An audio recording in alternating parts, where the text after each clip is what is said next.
C'est non, le Conseil d'État dit non à la ville de Mandelieu-la-Napoule qui chaque année depuis 2012 prend un arrêté anti-burkini, baignade interdite du 15 juin au 31 août, à, je cite, toute personne ayant une tenue non respectueuse des règles de l'hygiène et de sécurité des baignades adaptées au domaine public maritime, à toute personne dont la tenue est susceptible d'entraver ses mouvements lors de la baignade et compliquer les opérations de sauvetage en cas de noyade, et à toute personne dont la tenue est susceptible d'entraîner, à l'instar des années 2012 et 2016, des troubles à l'ordre public, voire des affrontements violents.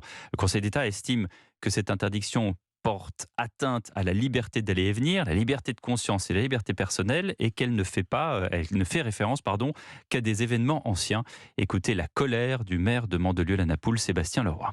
Cette décision du Conseil d'État, elle est à mon sens irresponsable, irréfléchie et totalement démagogique. Le message qu'envoie le Conseil d'État en réalité, c'est ne prévenez pas les troubles, il faut qu'il y ait des troubles pour que vous agissiez. Il favorise la promotion de l'islam radical en France via la Ligue des droits de l'homme qui est devenue leur instrument. Nous, les troubles à l'ordre public qu'on a eus en 2012 et 2016, c'était lié au port du burkini, puisque on a eu des groupes de personnes qui avaient notamment cette tenue et qui n'acceptent pas que des personnes en maillot puissent se baigner à côté d'elles. Et on avait eu des bagarres sur la plage, donc c'est pour ça qu'on l'avait appliqué et qu'après on l'avait remis de manière stricte. Et aujourd'hui, on nous dit en gros, il n'y a pas de trouble, donc il n'y a pas besoin d'arrêter. Or, l'arrêté a été pris pour empêcher les troubles. Sébastien Leroy, le maire de Mandelieu-la-Napoule, interrogé par Mayalène Trémollet.